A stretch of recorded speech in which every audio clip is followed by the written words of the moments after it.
दीपावली बुराई पर अच्छाई और अंधकार पर प्रकाश के प्रतीक दीपावली को हम सभी लोग बड़े ही धूमधाम से मनाते हैं। लेकिन क्या आपको पता है दीपावली क्यों मनाई जाती है? दीपावली मनाने का असली कारण अगर नहीं पता तो चलिए जानते हैं।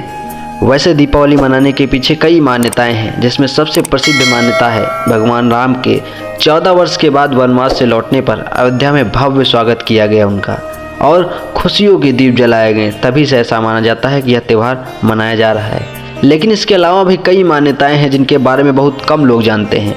रामायण में बताया गया है भगवान श्री राम जब लंका के राजा रावण का वध करके माता सीता और भाई लक्ष्मण के साथ अयोध्या लौटे तो उस दिन पूरी अयोध्या नगरी दीपों से जगमगा रही थी।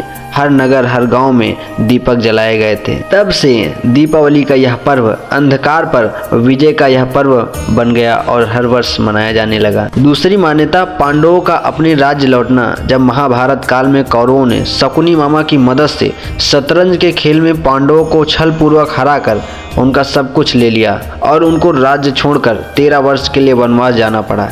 कार्तिक अमावस्या को पांचों पांडव 12 वर्ष का वनवास और 1 वर्ष का अज्ञातवास पूरा करके अपने राज्य लौटे। उनके लौटने की खुशी में राज्य के लोगों ने खुशी के दीप जलाए। तभी से ऐसा माना जाता है कि कार्तिक अमावस्या को दीपावली मनाई जाती है। तीसरी मान्यता के अनुसार माँ लक्ष्मी का अवतार। धन की देवी भगवान विष्णु की अर्धांगिनी माँ लक्ष्मी की उत्पत्ति को लेकर पौराणिक कथाओं के अनुसार दानवों ने तीनों लोकों में हाहाकार मचा दिया था।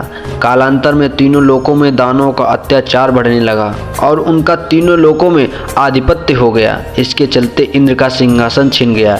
इसके बाद घबराए देवतागण भगवान विष्णु की शरण में पहुँचे।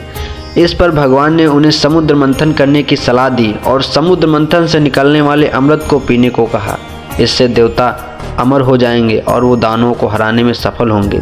भगवान विष्णु के कहने पर क्षीर सागर में समुद्र मंथन किया गया। इसमें 14 रत्नों के साथ विष और अमृत भी निकला। समुद्र मंथन के दौरान ही माँ लक्ष्मी की उत्पत्ति हुई थी, जिसे भगवान विष्णु द्वारा अपनी अर्धांगिनी के रूप में धारण किया गया।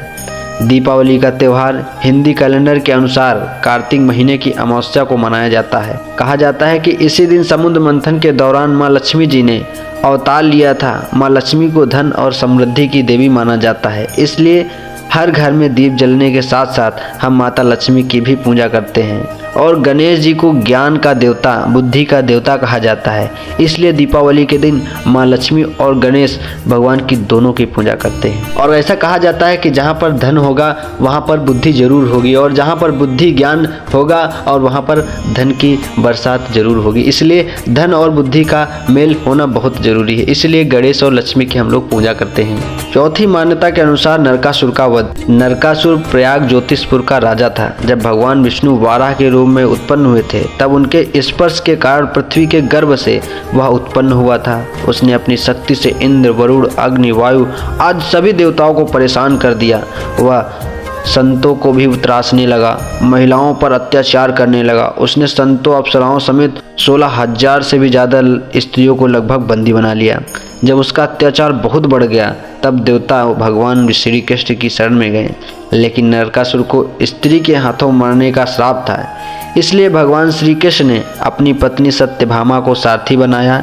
इंद्र की प्रार्थना स्वीकार कर श्री कृष्ण अपनी प्रिय पत्नी सत्यभामा को साथ लेकर गरुड़ पर सवार होकर प्रयाग ज्योतिषपुर पहुँचे। वहां पहुंचकर भगवान श्री कृष्ण ने अपनी पत्नी सत्यभामा की सहायता से सबसे पहले मूर्दैत्य सहित मुरकेश पुत्र, ताम्र, अंतरिक्ष, श्रवण, विभावसु, नवस्वान और अणु का संहार किया। मूर्दैत्य का वध हो जाने का समाचार सुन नरकासुर अपने अनेक सेनापतियों और दैत्यों की सेना को साथ लेकर युद्ध के लिए निकला।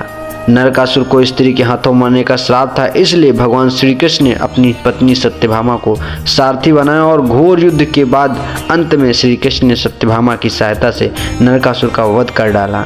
इस प्रकार श्री कृष्ण ने कार्तिक मास के कृष्ण पक्ष की चतुर्दशी को नरकासुर का वध कर देवताओं व संतों को दैत्यों के आतंक से मुक्ति दिलाई।